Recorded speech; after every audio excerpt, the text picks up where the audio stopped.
আওয়ামী লীগ অগণিত নেতাকর্মী কারাগারে বন্দী, মিথ্যা মামলা দিয়ে হয়রানি। আমার একার বিরুদ্ধে তো 600-র উপরে মামলা। আমি এত মার্ডার করে ফেলেছি নাকি? আবার জাতিসংঘ বলে দিয়েছে 1400 হত্যা করেছি, কিন্তু আজ পর্যন্ত নাম ঠিকানা দিতে পারেনি। তার মধ্যে আরও দেখা গেল 456 জন জীবিত হয়ে ফিরে আসছে। লোকে বলে যে ওরা গোরজা সহ্য করতে পারে নাই তো তাই ফিরে এসেছে। আবার বাইরে 52 জন মানে অসুখ বিসুখে মারা গেছে, তাদেরকেও মার্ডার কেস বানিয়েছে। ইন্ডাস্ট্রিতে আগুন দিয়েছে গাজী টায়ার, সেখানে যে মানুষ মারা গেছে প্রায় 150-র মতো, তাদের নামও শহীদের তালিকায়। যশোরে হোটেলে আগুন দিল, সেখানে প্রায় 50 জনের মতো মারা গেছে, সেখান থেকে 25 জনের নাম ঢুকিয়ে দিয়ে বলছে তারা নাকি শহীদ। কোভিড হাসপাতাল, বঙ্গবন্ধু মেডিকেল বিশ্ববিদ্যালয়, কোনো জায়গায় তো বাদ যায়নি। অর্থাৎ এই দেশের প্রত্যেক শ্রেণীর মানুষের উপরই চরম নির্যাতন চলছে। বিদ্যুৎ ঘরে ঘরে দিয়েছিলাম, আজকে বিদ্যুৎ নেই। কথা বলে কি বিদ্যুৎ উৎপাদন করবার কয়লা বা এলএনজি অথবা ফার্নেস অয়েল যা যা দরকার সেগুলো কিনতে পারছে না, কিন্তু প্লেন কিনবে। আমরা জানি এই প্লেন কেনার মধ্যে দিয়ে খুব বড় অঙ্কের কমিশন খেতে পারবে, সেই জন্য সিদ্ধান্ত নিয়ে গেল। এখন গ্রেনেড তারিখ এসে সেই বিদ্যুৎ কেনারও সিদ্ধান্ত নিয়েছে। অর্থাৎ প্লেন কেনার সিদ্ধান্ত নিয়েছে, বিদ্যুৎ দিতে পারে না, প্লেন কেনার সিদ্ধান্ত নিয়েছে।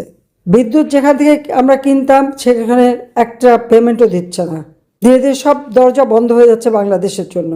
দীর্ঘমেয়াদী যে সমস্ত চুক্তি আমি করেছিলাম এলএনজির জন্য, সেগুলো কার্যকর নাই।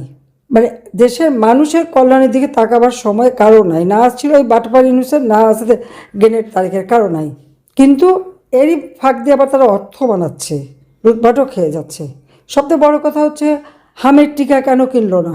আমি ক্ষমতায় যখন আসি কোনো দিনই শিশুদের টিকার অভাব হয়নি, কোনো দিন হয়নি। বরং শিশুদের সুরক্ষা, স্বাস্থ্য সুরক্ষা দেওয়ার জন্য আমি আরও নতুন নতুন টিকার ব্যবস্থা করেছিলাম, যাতে মাতৃত্বকালীনভাবে মায়েরা সুস্বাস্থ্যের অধিকারী হয়, জন্মান্ধতা যাতে না হয়, ছেলে মেয়েদের, বিশেষ করে মেয়েদের যে ক্যান্সার, জরায়ু ক্যান্সার হতো, সেই 10 বছর থেকে 18 বছর বয়স পর্যন্ত প্রত্যেকে শুরু থেকেই আমরা ভ্যাকসিন দিতাম, যাতে তাদের জীবনটা সুস্থ থাকে। ছোট্ট শিশু প্রতি হিসাব করে করে কার কতটা ডোজ দেওয়া দরকার, ঠিক সেইভাবে প্রত্যেকটা ক্ষেত্রে সেই ম্যানেঞ্জাইটিস থেকে শুরু করে সবগুলি টিকা আমরা নিয়মিত দিয়েছি। আমরা কখনো ফেল করিনি। কোভিড-19-এ আমরা যে বিনামূল্যের টিকা দিলাম, টেস্টিং করলাম, পৃথিবীর কোনো ধনী দেশ বিনামূল্যে দেয়নি, কিন্তু আমি দিয়েছি। বাংলাদেশের মানুষের জন্য আমরা করেছি। জনগণের সেবা করাই তো সরকারের দায়িত্ব। আমরা রাজনীতি করি কাদের জন্য? নিজের আখের গোছাতে না। আজকে টিকার অভাবে, টিকা না দিয়ে শত শত শিশুকে মেরে ফেলে দিচ্ছে। বিভিন্ন হাসপাতালে যে কয়টা নাম আসতেছে আমরা সেই কয়টা হিসাব জানি, কিন্তু ঘরে ঘরে যারা মারা গেছে তাদের হিসাব তো আমরা জানি না। নিজের মধ্যে কে কী করলো না করলো এগুলি বাদ দেন এখন, ও হিসাব পরে করা যাবে, পোস্টমর্টম করার পরে হবে। কিন্তু এখন জনগণের পাশে দাঁড়ান, কারণ এরা জনগণকে পরোয়া করে না। মানুষ থাকলেও বাঁচলো এটা করে না। নাহলে আওয়ামী লীগকে বাদ দিয়ে ইলেকশন করে কীভাবে? আর আওয়ামী লীগকে তারা কীভাবে ব্যান করে? আওয়ামী লীগকে নিষিদ্ধ করে কারা? আওয়ামী লীগ জনগণের ভোটে নির্বাচিত। 1949 সালে এই দলটা গঠন হয়েছে কোনো অবৈধ ক্ষমতা দখলকারীর পকেট থেকে না। যেমন বিএনপি, জিয়াউর রহমান একটা খুনি, জাতির পিতা হত্যাকারীর সঙ্গে জড়িত ছিল, হত্যাকারীদের ইন্ডেমনিটি দিয়ে পুরস্কৃত করেছিল।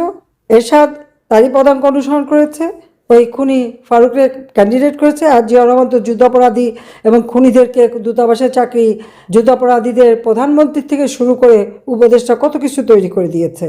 খালেদা জিয়া এসে তো তারও এক ধাপ উপরে, সে কলে রশিদ ফারুক তাদেরকে, এবং রশিদ আর হুদাকে তো জনগণের ভোট চুরি করে পার্লামেন্টে বসে লিডার অব দ্য অপোজিশনের সিটে বসালো, তবে ক্ষমতায় থাকতে পারেনি।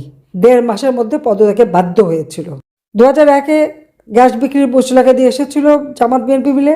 2007-এর 7 জানুয়ারি ইলেকশন।